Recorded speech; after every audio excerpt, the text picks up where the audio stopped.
Proverbe 3. Mon fils, n'oublie pas mes enseignements et que ton cœur garde mes préceptes, car ils prolongeront les jours et les années de ta vie et ils augmenteront ta paix. Que la bonté et la fidélité ne t'abandonnent pas. Lis-les à ton cou, écris-les sur la table de ton cœur. Tu acquerras ainsi de la grâce et une raison saine aux yeux de Dieu et des hommes. Confie-toi en l'Éternel de tout ton cœur et ne t'appuie pas sur ta sagesse. Reconnais-le dans toutes tes voies et il aplanira tes sentiers. Ne sois point sage à tes propres yeux. Crains l'Éternel et détourne-toi du mal. Ce sera la santé pour tes muscles et un rafraîchissement pour tes os. Honore l'Éternel avec tes biens et avec les prémices de tout ton revenu.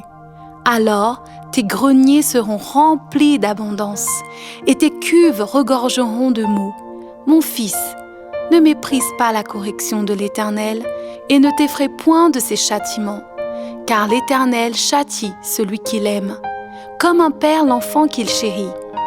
Heureux l'homme qui a trouvé la sagesse et l'homme qui possède l'intelligence, car le gain qu'elle procure est préférable à celui de l'argent, et le profit qu'on en tire vaut mieux que l'or. Elle est plus précieuse que les perles, elle a plus de valeur que tous les objets de prix. Dans sa droite est une longue vie, dans sa gauche la richesse et la gloire. Ses voies sont des voies agréables, et tous ses sentiers sont paisibles. Elle est un arbre de vie pour ceux qui la saisissent, et ceux qui la possèdent sont heureux. C'est par la sagesse que l'Éternel a fondé la terre, c'est par l'intelligence qu'il a affermi les cieux, c'est par sa science que les abîmes se sont ouverts et que les nuages destillent la rosée. Mon fils, que ces enseignements ne s'éloignent pas de tes yeux. Garde la sagesse et la réflexion. Elles seront la vie de ton âme et l'ornement de ton cou. Alors tu marcheras avec assurance dans ton chemin et ton pied ne heurtera pas. Si tu te couches, tu seras sans crainte, et quand tu seras couché, ton sommeil sera doux.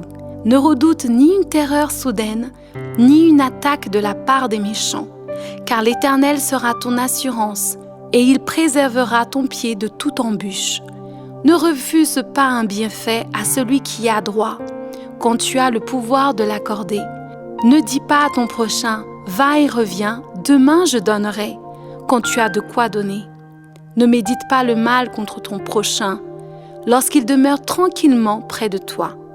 Ne conteste pas sans motif avec quelqu'un lorsqu'il ne t'a point fait de mal. Ne porte pas envie à l'homme violent et ne choisis aucune de ses voies, car l'Éternel a en horreur les hommes pervers, mais il est un ami pour les hommes droits. La malédiction de l'Éternel est dans la maison du méchant, mais il bénit la demeure des justes. Il se moque des moqueurs, mais il fait grâce aux humbles. Les sages hériteront la gloire, mais les insensés ont la honte en partage.